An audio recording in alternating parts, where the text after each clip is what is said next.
Animales de Radio de Confianza desde la Cinemateca de Bogotá con motivo de los 40 años del Stop Making Sense, la película de los Talking Heads. Mi estimado Uribe DJ, bienvenido a una de las salas más bellas de cine de Bogotá. Qué lugar tan hermoso para sentarse a hablar de cine y de música. Para además. hablar de los Talking Heads. ¿Cómo llegó a los Talking Heads usted se acuerda? Yo llegué a los Talking Heads por su álbum en el que venía Burning Down the House. Sí, creo que todos llegamos por ahí, ¿cierto? ¿no?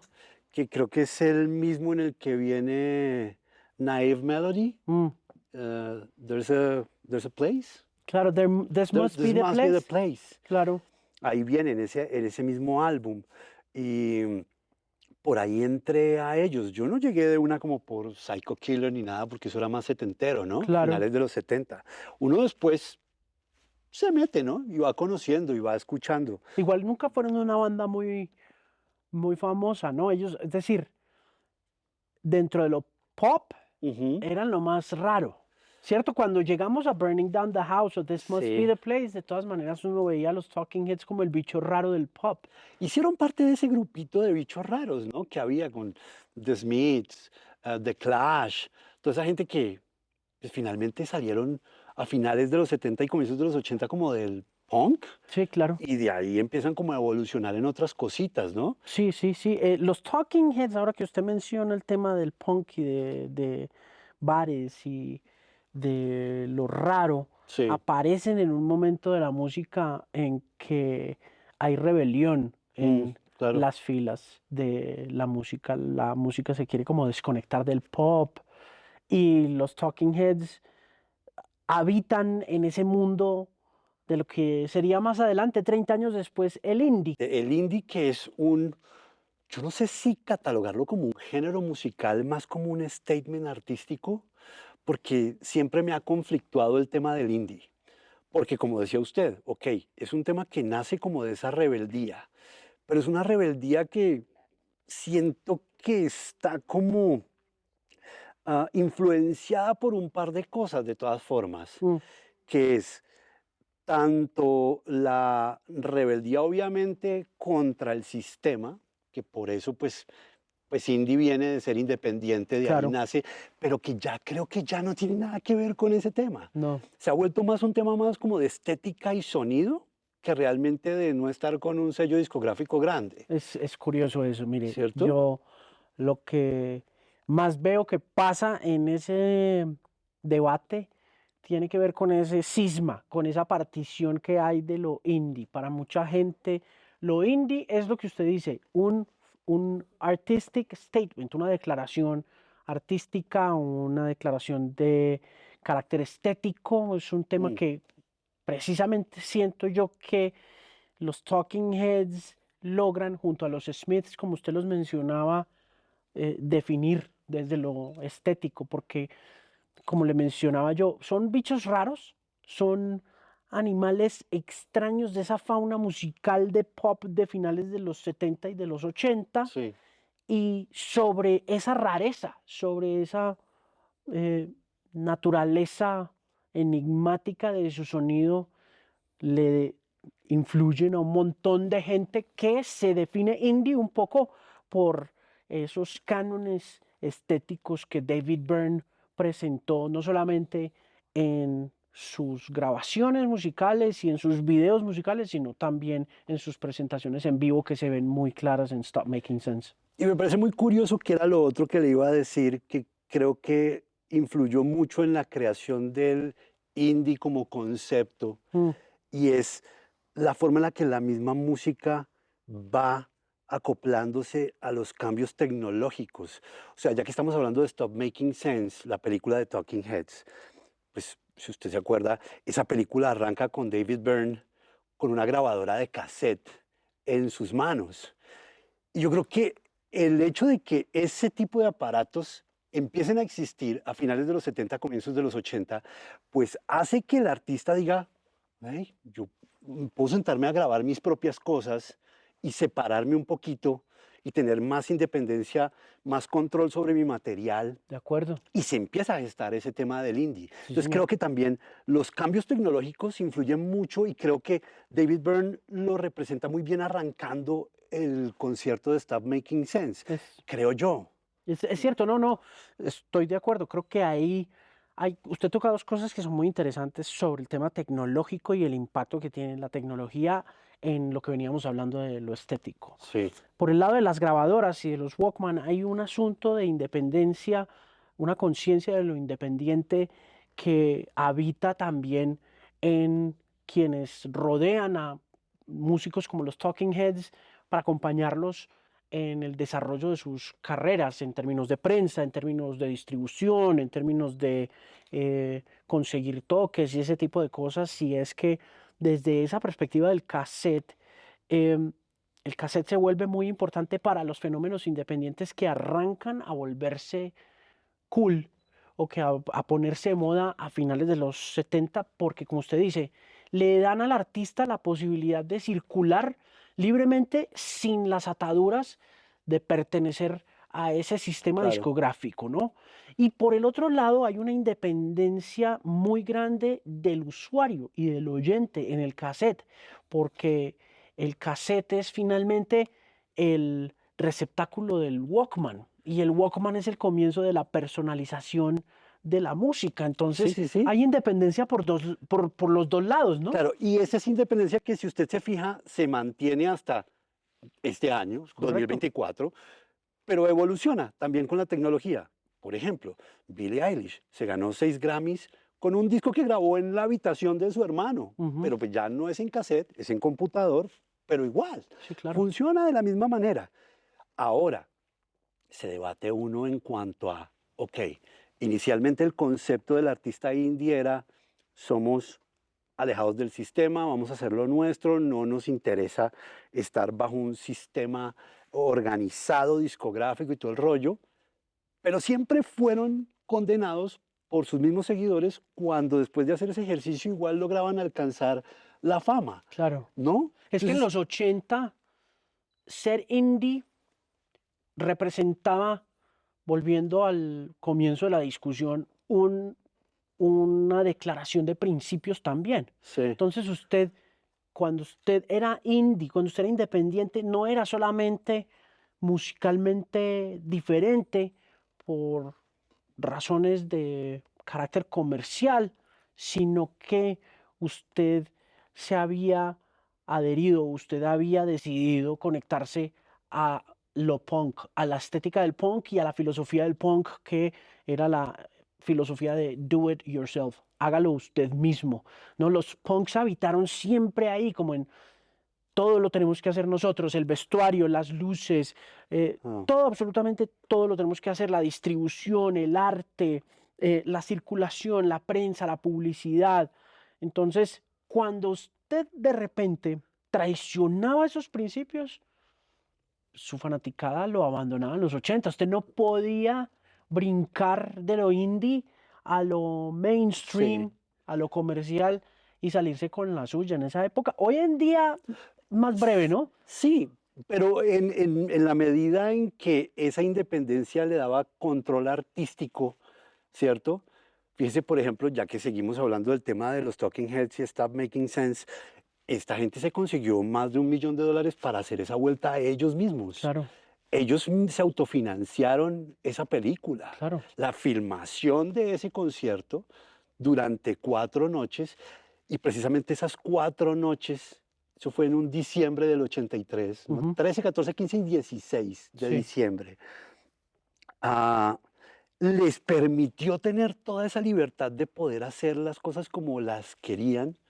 ah, y curioso cómo eso termina convirtiéndose casi que en la plantilla con la que se construye cualquier concierto musical, o sea, cualquier película musical en vivo hasta el día de hoy. sí.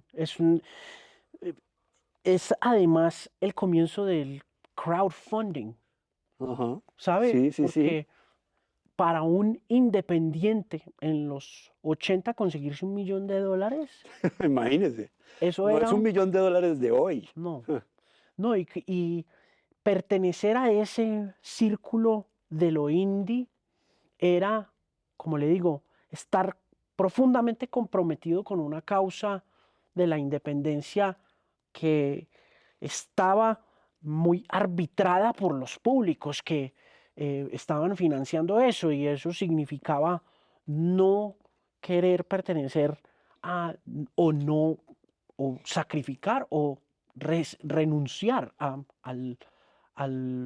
pertenecer a los grandes mecanismos de distribución, que yo creo que también que, si usted se pone a mirar, eh, es el gran punto de quiebre, porque Stop Making Sense es la última cosa que hacen los Talking Heads antes de que se acaben.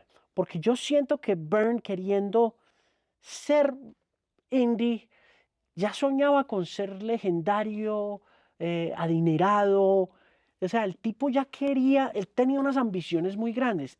Los otros dos que terminan volviéndose Los Tom Tom Tom, Tom Club, los Tom Tom claro. Club, si quieren habitar Y se llevaron al guitarro, ¿no? Al guitarro se lo llevaron imagínense, porque el guitarro, a mí me parece fascinante como el guitarrista de los Talking Heads, que luego pasa a los Tom Tom Club, venía de los Brothers Johnson, puro funk. claro, y mire lo curioso del funk, porque es que, ¿cuál es la canción? ¿Cómo se llama la canción de los Tom Tom Club que se vuelve famosa? Energy, ¿cómo se llama? No, no, no, la que sampleó Mariah La Carey. que se amplió Mariah, la que se amplió Laro, la que Pure Energy es la Sí, canción sí, sí. que hizo eh, Laro. se llama no sé qué of Love. Se me fue en este momento Gangster el of nombre. Love, no. No, no, no, no, no. El título. Se nos, se nos olvida justo en estos momentos, pero Espere, échele en un serio, googlazo a eso, un momento porque fíjese que ahí, cuando usted ay, menciona ¿cómo el es funk, posible que se me olvide hermano, la canción la más edad, la edad, famosa de Tom Tom Club, Genius of Love? La exacto. canción Genius of Love. Genius of Love de Tom Tom Club. Y mire lo que es. Ellos se conectan a los Brothers Johnson, ¿sí o Sí. qué? Cuando se abren. De hecho, creo que en Stop Making Sense, ellos en la película que ya está en salas de cine en Colombia celebrando los 40 años, Hay un homenaje a eso. claro, Claro, ahí obviamente, está. ellos Genius of Love está en la película. aún ya súper agarrados y todo, Sí, sí, sí. dentro de lo que significaba ser independiente, había un proteccionismo de la obra del otro individualmente hablando. Es decir, podían estar muy peleados, pero si usted estaba haciendo una canción por su lado y estaba conmigo dentro del esfuerzo independiente, yo lo tenía que respaldar a usted y apoyar, así estuviéramos muy agarrados como estos tres estaban. Claro, pero vea que me parece muy curioso el tema de que es precisamente en Genius of Love, dentro de Stop Making Sense, que David Byrne evoluciona en este personaje con el suit, el Con el vestido. vestido grande. Es en ese instante. O sea, casi que Genius of Love de Tom Tom Club sirve como bambalina para Mm. que él se cambie detrás y aparezca como este otro personaje dentro de esa puesta en escena. Me parece bien curioso. Es un punto de injerencia ahí bien, bien significativo. Además de eso, le agrego yo una cosa, y es que Genius of Love Mm, logra capturar un poco la atención del público indie, pero también brinca al espectro comercial con tanto éxito que la canción se vuelve uno de, como usted lo mencionaba, los samples más grandes de la historia del hip sí, hop. claro. Entonces es muy curioso que, jugando a ser independientes, comprometidos con la causa, hazlo tú mismo, que es la filosofía sobre la que el punk y el post-punk ofrecen música al mundo a finales del siglo XX, terminen volviéndose uno de los actos de música grabada más adinerados de la historia por cuenta de la constante utilización en un género que también fue muy clandestino, pero que ya después, en manos de Mariah Carey y de Laro, capitaliza esa independencia Claro, como nunca se lo imaginaron, pero es donde yo creo que el indie juega más como un accidente en la carrera artística de un cantante o de una banda, a ¿cierto? diferencia del pop. El pop está muy armadito para ser exitoso, ya está delineadito. Sí, claro, está Pero formulado. claro, pero el indie Si usted devuelvas en el tiempo, Nirvana era indie, fenómeno global. R.E.M., indie, fenómeno universal. Claro, Talking Heads, sí. gigante y además llenos de plata, lo que usted quiera.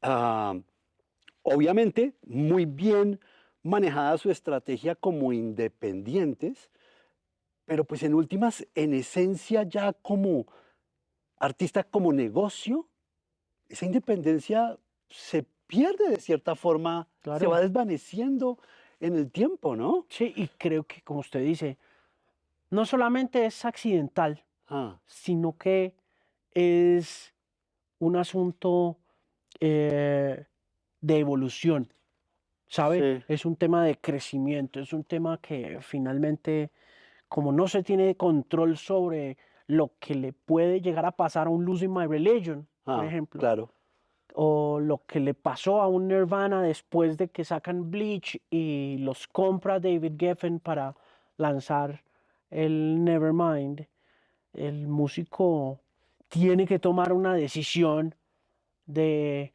si sigue eh, complaciendo a los públicos que ven en su independencia un valor que no se negocia, o sí, si simplemente avanza y construye otro legado, que fue lo que pasó con Byrne, ¿no? Con David Byrne pasó una cosa muy puntual y que creo que es paralela también, Uribe DJ, a lo que pasó con Peter Gabriel cuando se va, pero en el mismo um, sentido, pero en el sentido cuando contrario. se va de Genesis, Sí, sí, cuando Peter Gabriel se va de Genesis, mm, Peter Gabriel se va de Genesis porque Phil Collins caspea a Genesis. ¿Sí o no? sí, Es un poco la impresión que se tiene. queriendo mucho a Phil Collins No, porque claro, no, pues, lo adoro con el alma. no, lo adoramos, lo adoramos. Pero es que no, yo creo que no es tanto que haya caspeado a Genesis, es simplemente que había una diferencia muy clara de eh, artística y estética y musical entre ellos dos. Mm, Porque pues fíjense que Peter Gabriel se va a dedicarse al world music, por ejemplo. exacto, a Mucho eso. más artístico, llamémoslo menos pop, más, ¿no? Más, con licencias mucho más Sí, amplias. claro, no, y mire, que es que yo Es le... más, creo que Peter Gabriel se da el lujo de salir de lo comercial y de volverse a lo indie, que es una jugada bastante extraña, porque quien está en lo indie pasa a lo exitosamente comercial. Es muy raro que, no se, que se vaya de ahí. Mm. Este man se salió de ahí. Sí, pero fíjese, eso que usted menciona a mí me llama mucho la atención, porque es que ahí es donde yo establezco las conexiones entre Peter Gabriel y David Byrne como líderes de grupos con los que se agarraron precisamente por cuestiones de independencia. El uno, porque sentía esta necesidad de avanzar en su carrera más allá de la etiqueta de lo indie, Sí, como esta declaración de principios que mencionábamos al principio del programa, y Gabriel por su lado, por de repente ver que el líder del grupo, el hombre que reemplazaba a Gabriel, que lo reemplazaba como líder del grupo, se iba sin pensarlo hacia lo comercial cuando Gabriel habría preferido mantenerse en lo progresivo y ese tipo de cosas. Es un hecho y yo no sé si a usted le pase, pero a mí me pasa que yo conozco más a Genesis por Phil Collins que por Peter Gabriel, ¿no? totalmente, totalmente. Obvio, Hago hay, parte de ese grupo. y obvio hay gente allá afuera que va a decir, no, pero estos manes que nunca oyeron el abacab o esas cosas, pues la verdad es que no, No, nosotros somos animales de radio, no, hermano. no, y yo llegué a Genesis ya con Phil Claro, Collins. no, y yo también.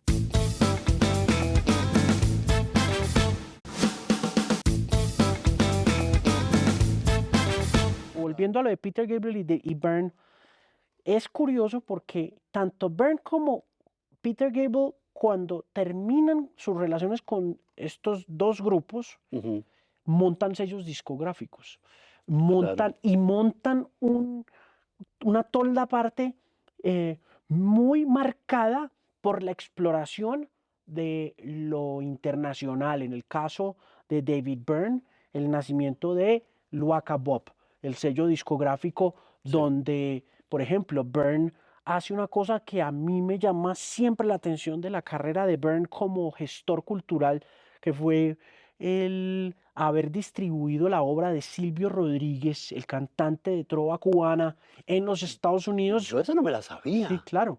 Byrne es el responsable Ok. de que ese embargo económico que tiene Cuba logre eh, eh, de lograr, el hombre logra vender a Silvio en medio de ese embargo económico y cultural en los Estados Wow. Unidos, y creo que le abre las posibilidades a la música cubana alternativa de una manera muy interesante. Byrne también, por ejemplo, Pero es el... fíjese entonces la conexión, digamos, de pensamiento Ujú, que había entre estos dos, ¿no? Entre Byrne y entre Peter Gabriel, lo que mismo que hizo Peter Gabriel con la música africana, por ejemplo, correcto, de ponerla en el mapa claro. mainstream y ponerla en otros mercados mucho más complicados. Exactamente, lo que hizo con Fela Kuti, lo que hizo con Mm, Joshua Endur, lo que hizo con la música colombiana, porque es que Gabriel fue uno de los grandes entusiastas en Europa con su sello discográfico Real World, mientras Byrne estaba en Estados Unidos redescubriendo la música cubana desde la protesta, desde la canción social, desde Silvio Rodríguez, desde Pablo Milanés, desde la música de Brasil. Peter Gabriel lo estaba haciendo con Joshua Endur, lo estaba haciendo con Fela Kuti, lo estaba haciendo con Totola Momposina, Uribe DJ. Acuérdese Yo que es... creo que es muy interesante pensar cómo estos dos personajes, tanto Peter Gabriel como David Byrne, Mm, estaban era en su cabeza pensando en qué es lo que esta gente quiere decir con su música y no qué es lo que esta gente quiere vender con su música. cierto, Que por sí, accidente hayan vendido después, ok, es parte de lo que el indie representa de cierta forma, ¿no? Lo que hablábamos ahora. sí, Pero creo que sí le paraban muchas más bolas, le prestaban mucha más atención a, a, lo, a la representación artística como tal, no al producto que podían empaquetar y vender. correcto. Ah, Sí, creo que Byrne, eh, cuando usted mira lo que pasa después de que se acaban los Talking Heads, después de que se estrena Stop Making Sense en cine mm, y queda como esa huella, queda esa marca cinematográfica, porque fue una marca bien importante a pesar de esa naturaleza independiente que cierra mucho el espectro de de lo popular y de lo público. mm. eh, Usted nota que ellos continúan peleando por esa causa independiente, cada uno por su lado, en diferentes lugares y explorando otras músicas. Y de hecho, en el caso de Peter Gabriel, si usted se pone a mirar, y creo que está registrado en varios lados, que la palabra world music o el género o el formato de world music nace específicamente porque Peter Gabriel es tan exitoso cuando empieza a grabar artistas de África y de otras latitudes que el estudio que él monta después de que se va de Genesis, que se llama Real World Studios, es el que define ese momento de la música, y por eso se llama la música world music, porque la mayoría de las músicas que empiezan a gozar de la atención de los públicos masivos que ellos ya habían capturado por sus respectivos lados, en el caso de David Byrne con This Must Be the Place o con Psycho Killer o con incluso la Genius of Love de Tom Tom Club que aparece dentro de la película, y por el caso y en el caso de Peter Gabriel con Sledgehammer, hacen que la llamen música del mundo por eso, porque está grabada en Real World Studios, ¿no? El hecho de que estos dos personajes, precisamente de los que estamos hablando, de Peter Gabriel y de David Byrne, hayan amasado una cantidad de dinero, Eh, pero también para crear plataforma y herramientas para que artistas siguieran siendo o quedaran bajo una sombrilla independiente, es bastante interesante de todas Muchísimo, formas. muchísimo. ¿Mm? Sí, hay una cosa que, por ejemplo, volviendo a David Byrne, eh, le debemos muchos de los que no necesariamente habitamos en el mundo del independiente ya fuera porque éramos muy pelados. Yo creo que éramos muy chicos para poder entender cómo funcionaba el circuito de lo independiente y segundo porque de todas maneras nos criamos oyendo más música grabada y viéndola en televisión a través de MTV que cualquier otra cosa y fue el desarrollo de la música de Brasil. Burn Sí. fue muy importante para globalizar la música de Brasil. Ese trabajo de promoción, de desarrollo, de distribución, ese compromiso desde su visión independiente y más independiente personalmente hablando, ¿no? Estamos hablando de que en el proceso de convertirse en uno de los músicos indie más grandes de la historia, eh, Byrne tiene que sacrificar amistades, tiene que sacrificar eh, el éxito comercial, tiene que sacrificar esa parte que lo había hecho tan famoso en Nueva York como este baluarte de lo independiente para perseguir su visión personal, que creo que también es muy notable ahí y esa visión personal implicaba empujar la trova cubana, empujar la música de Brasil, mover muchísimo la música de Brasil, mover la samba, el bossa nova y abrirle las posibilidades que habían estado abiertas un poquito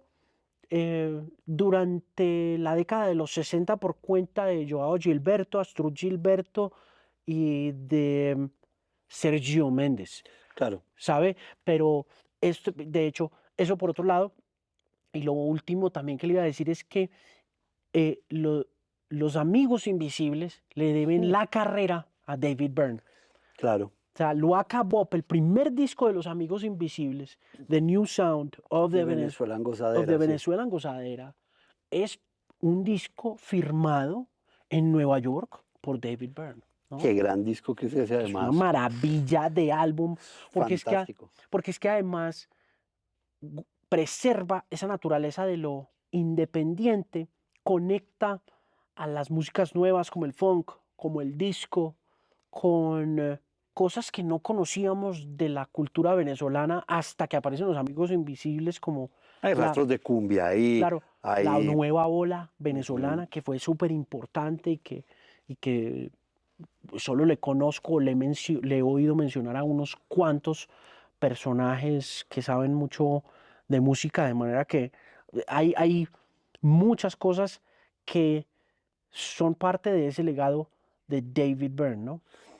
Es como la vida misma, es bien interesante ese fenómeno del indie y cómo personajes como estos llegan a un momento de crecimiento artístico y personal en el que dicen, ok, ya logré mi estatus como de independencia hasta donde quería, ahora hagamos que otros lo logren, Sí, que otros lo tengan también. sí, Y mantenerse por fuera de la industria establecida como por las tres casas discográficas principales que existen, eh, es un acto de fe, es un salto de fe cierto. No, bien. y no solamente un salto de fe, es además un trabajo que ha tenido un impacto muy profundo en esas mismas industrias en la actualidad, porque es que lo que en su momento se veía como una locura, mantenerse en la independencia cuando se podía entregar al comercio, a las grandes casas discográficas, entregar todo, las obras musicales grabadas, ¿no? Incluso hasta las obras cinematográficas, Y ha pasado, claro, ha pasado. Hay muchas disqueras grandes que son dueñas de estudios que en algún momento fueron independientes y ya absolutamente. están debajo de esa sombrilla, Pues miren Nirvana, por ejemplo, o sea, ¿no? el catálogo de Nirvana es de Universal Music, Correcto. Y ¿no? ahora que hablaba usted, por ejemplo, de estudios, que me parece también interesante que sea un estudio independiente quien esté distribuyendo Stop Making Sense Claro. de Talking Heads, que es A24, que uno lo mira y uno dice, ok, es un estudio independiente, pero ya se ganaron Óscares, ¿Con ya quién? están ¿Con qué? con Everything Everywhere All at Once. Ah, no jodas. Ese es de Eso es de A24. ellos. Ok. Y de hecho están haciendo, yo creo que la mayoría de buenas películas que hay últimamente son del estudio A24. Siguen manteniendo su independencia, pero no demoran en... En que los, Yo creo que ya hay propuestas sobre la mesa de plata fuertes, importantes. claro, pueden monetizar, pero al tiempo y volviendo, y no es una coincidencia, no es una casualidad, Uribe DJ, que un independiente coja la película independiente más importante de la música de los 80 y la restaure, la remasterice y la vuelva a poner al servicio de los públicos 40 años después. Creo que tiene todo sentido porque la Claro. coherencia de lo indie está ahí. Entienden Claro, el proceso, y creo que un entienden. tipo como Byrne y los otros dos Talking Heads saben muy bien que no le van a entregar Stop Making Sense, la película, a un gran estudio. En gran parte siento yo porque es que la declaración de principios y la filosofía de lo indie es algo que una major no entiende, Sí, ¿no? No sí. está en el ADN de No, una... it's all about the money. Sí, claro. No, lo artístico es secundario. It's all about the bottom line. En el caso de lo indie se invierte. Lo Exacto. artístico es primero y si Exacto. llega la plata, o sea, obviamente que llegue, pero primero esto, Sí, claro. primero el concepto, primero la idea, primero el desarrollo, ¿no? El La merca- libertad, sobre todo. Es que yo creo que la libertad es un concepto supremamente importante en el tema de lo indie. No, y el mercadeo también, ¿sabe? Creo que el mercadeo que puede hacerle una major a Stop Making Sense puede tener un gran estudio o una gran distribuidora puede hacerle mucha bulla a un producto de esta naturaleza y aún así no alcanzar a los oídos y a los ojos de la gente que necesita ver esto. Claro. Porque es que la gente que quiere ver esta obra de los Talking Heads puede estar hoy en día mucho más que antes algorítmicamente desconectadísima de lo que un gran estudio cinematográfico está haciendo. Entonces, se necesitan. A24, Luaka Bob y David Byrne necesitan los unos de los otros para poder garantizar que, nuevamente, esa libertad de la que usted habla pueda alcanzar a la gente que está verdaderamente interesada. Y ahí es donde uno se preocupa un poco porque en países como Colombia el cine musical no es tan popular, no es tan importante. La gente no le para tantas bolas a este tipo de realizaciones. Porque Creo que también es el momento, la línea invisible que divide lo indie de lo mainstream es precisamente eso, cuando se sale de ese pequeño grupo, deja de ser de nicho para convertirse en algo masivo. Sí. Ahí ya se desdibuja un poco del panorama, ¿no? Ahora, retomo ahí que usted menciona el tema porque le decía, en el momento en que esta gente está haciendo esos esfuerzos gigantes de conseguir $1 millón para poder financiar una película con unos estándares tecnológicos de la calidad de esta película de los Talking Heads, ser independiente es, por un lado, una declaración filosófica, pero por el otro es un absurdo. En una década como los 80, donde estamos viviendo la economía de Ronald Reagan, la prosperidad, estamos viendo las grandes producciones cinematográficas de Steven Spielberg, estamos viendo también la llegada de la tecnología y de James Cameron, de Terminator, ¿no? Como que el cine... Ojo, y súmele MTV. Claro. Súmele la explosión del video musical y de la forma en la que artistas, muchos, tienen una plataforma más para llegar al mundo entero, ¿no? Sí, claro. Y los Talking Heads se benefician mucho de ese mecanismo. MTV creo que libera un poco esta idea que se tenía de la música exitosa cuando la radio la controlaba en la década de los 70, cuando usted lo único que tenía en los 70 era The Eagles, Lynyrd Skynyrd, no sé, como... Fleetwood Mac. Sí, de pronto Fleetwood Mac.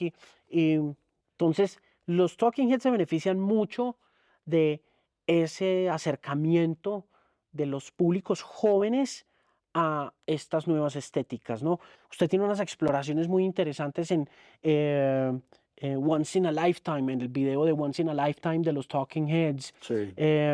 y que desembocan también en ese vestido gigante de David Byrne en la película y que está muy influenciado por las artes escénicas japonesas. Byrne había estado en Japón con los Talking Heads a comienzos de los 80 y Byrne busca ese vestido para enriquecer ese espectáculo en vivo, pero sí había una conciencia de que estaban haciendo muy bien las cosas independiente de que no estuvieran dentro del establishment, ¿no?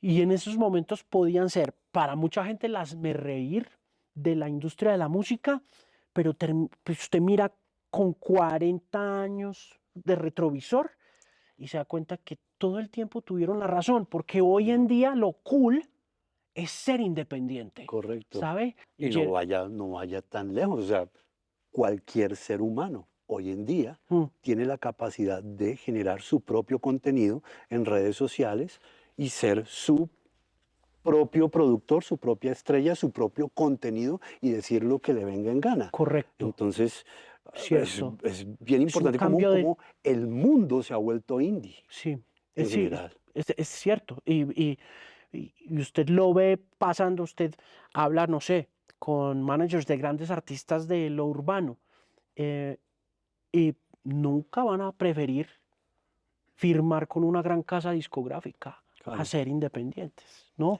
Porque ya hay muchas más herramientas, mucho más controlables Sí, señor. de este lado Ujú, que depender de las grandes corporaciones y las grandes maquinarias. de acuerdo. Como todo está nichado, Mm. es mucho más fácil manejar todo en pequeños círculos y pequeñas maquinarias como son las mismas herramientas digitales hoy en Mm. día, por ejemplo. Y eso es lo que uno ve también en Stop Making Sense. Los públicos no son los públicos de Kiss, Ah, no son los públicos de Led Zeppelin en los 70, no son auditorios muy grandes, no son públicos de estadio, son públicos relativamente pequeños que se reúnen en el transcurso de una semana para celebrar el espíritu de esta música de los Talking Heads y esa intimidad, esa cercanía, ese espíritu de comunidad también informa mucho las decisiones cinematográficas de la película. La forma como la película está proyectada y como está grabada tiene mucho que ver con el tamaño de los públicos que no claro. eran los tamaños gigantescos a los que estaba acostumbrada la industria de la música. De hecho, de las 4 noches que grabaron en ese teatro de Hollywood, Ujú, el Stop Making Sense, la primera noche la dedicaron solamente a grabar los planos abiertos desde lejos, para poder tener la sensación del escenario completo y todo el rollo. Y dentro de la idea y dentro de los planes que había para la grabación, leí que el último día estaba pensado solo para grabar tomas de público, pero finalmente decidieron no hacer eso. Creo que esta película solo tiene tomas de público al final, muy pequeñas, porque precisamente David Byrne le dijo al director, para grabar el público y que quede bien, hay que ponerle luces, hay que hacerlo protagonista. Y eso va a dañar el mood de la gente y va a dañar el ambiente que se crea alrededor de esta filmación. Entonces, no, gracias. Dejemos así. increíble, Ah, brutal. muy pilo. O sea, muy... Y eso lo da la independencia, Sí. creativa sobre todo. Y muy celebratoria. Mire, hay otra cosa. em, Cuando uno ve Stop Making Sense, o cuando yo veo Stop Making Sense, veo Arcade Fire. Ujú. O sea, veo el prototipo del show de Arcade Fire. Cuando veo, usted estuvo en en el show de Arcade Fire de Stereo Picnic, ¿o no alcanzó a Sí, estar? sí, sí, sí estuve. Bueno, em, cuando se baja Win Butler de la tarima y empieza a caminar por todas partes, y después trae a Lisa Humet de Bomba Estéreo. O sea, la celebración de Arcade Fire, que siempre fue tan famosa, que fue tan importante Sí, para para la reputación de los Arcade Fire, y que durante la primera década de los 2000, cuando los discos dejan de venderse y empieza todo el mundo a compartir música por Napster a lo loco y de la manera más pirata e ilegal, los Arcade Fire empiezan a adquirir la reputación a través de MySpace como la banda que hay que ir a ver de esta generación porque la experiencia y la celebración es tan especial que usted siente que es un evento de una vez en la vida.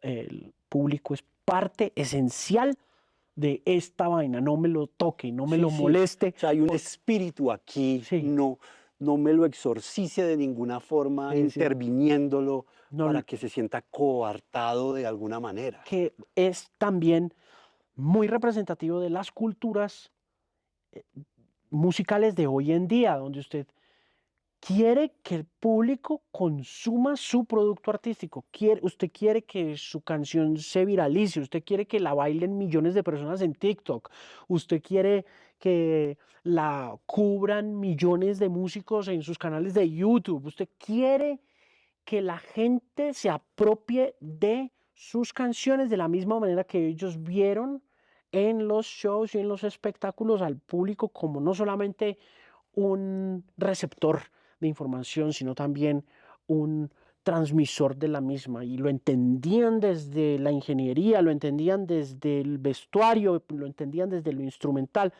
No solamente escuchar, sino ver cómo se está tocando ese instrumento, ¿no? No, y sumergirse en la experiencia, Mm. ¿no? Que ha sido algo que se ha perdido mucho por la misma Claro, desconexión digital de la gente, ¿no? claro, y es algo preocupante también. Usted va a los shows hoy en día y no sé si preocupante sea la palabra, como que Pues, pues preocupante cuando uno se acuerda cómo era antes. sí, Entonces le parece a uno preocupante. yo Digamos lo que veo, para las nuevas formas de consumo es normal. sí, no es normal, pero yo lo veo desde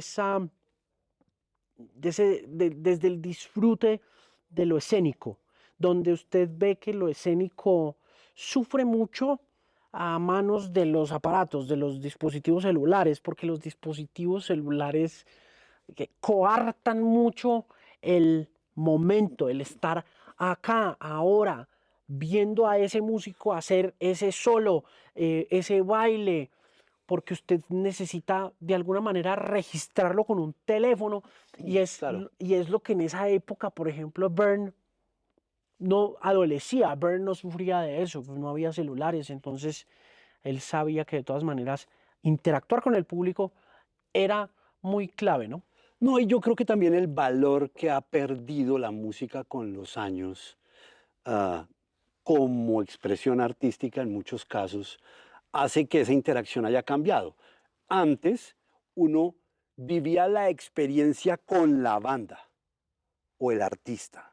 Hoy en día el artista es el fondo de mi experiencia con mi gente, con mi grupo, con, con la gente. Pues por eso el auge y el crecimiento de los festivales en los últimos años. Mm. Porque la gente va a vivir su experiencia con música de fondo.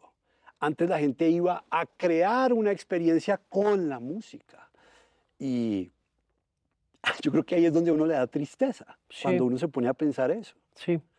Por lo cual yo creo que es si usted se ufana de ser indie o de disfrutar de lo indie, tiene que ver Stop Making Sense. Es una película obligatoria para entender el origen de esa filosofía y también de esas manifestaciones artísticas, ¿no? Y creo que algo bonito de Stop Making Sense también es que 40 años después nos permite en una sala de cine hacer parte de esa convivencia, ¿no? Con el artista y Ujú. con quien está al lado, sin necesidad de recurrir Al a celular. una vaina de estas, Es que ¿no? curioso, sí, Ah, que para que la gente pueda entender un poquito el valor de lo que fue un espectáculo en vivo de esta naturaleza, haya que meterlo delante de una pantalla gigante No, para claro. que lo pueda valorar, ¿no? Bueno, y porque ya pasó hace Ujú, 4 décadas. ujú. Esto que está viendo la gente sucedió hace 40 años y es como una máquina del tiempo, es como entrar a una sala de cine para meterse en un DeLorean gigante para aterrizar en 1984 y hacer parte de una experiencia que nunca más volverá a suceder. Mm. De esa manera, artística, escénicamente, tecnológicamente, visualmente, es una cosa que hay que aprovechar.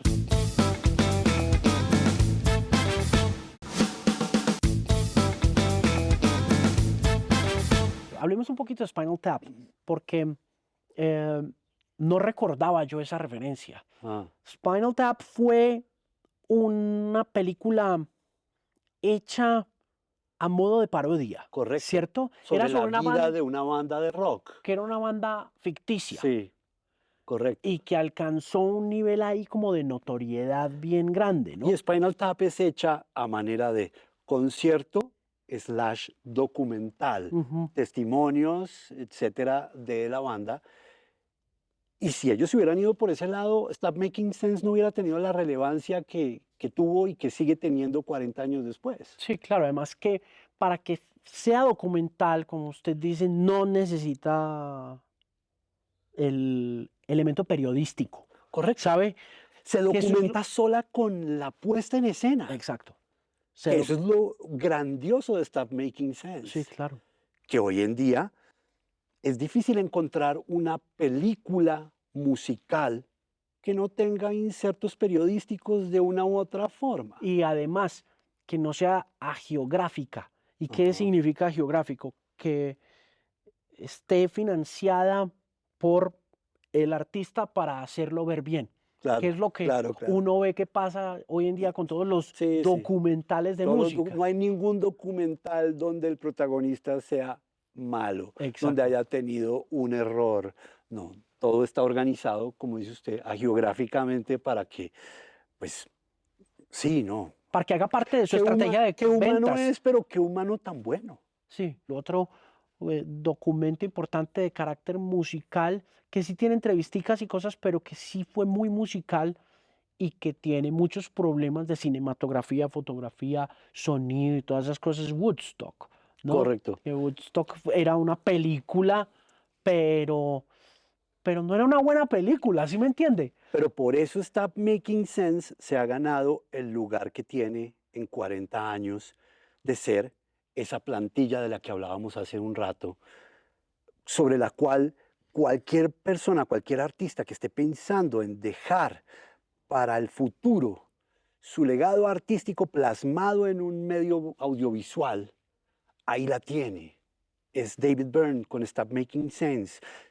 Ahí está todo lo que usted necesita como base, pues no por nada está resguardada en la librería del Congreso ya de los Estados Unidos esta película. Ujú, Es una obra ya de arte, claro. ya, punto.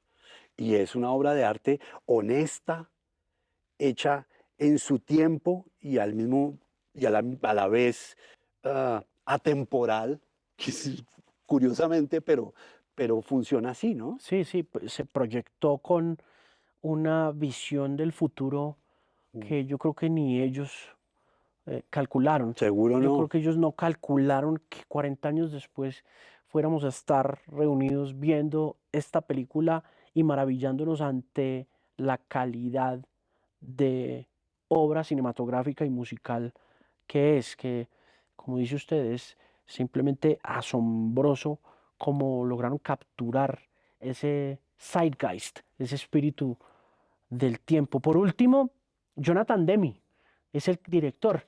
Pues es que ya usted ahí empieza a ver lo grande que iba a ser más Ujú. adelante Jonathan Y Demme. no, y no en poco tiempo, y no en mucho tiempo, ¿no? Le tomó, 8 añitos, 6, 7 añitos más. ¿de qué año es El silencio de los inocentes? 1991.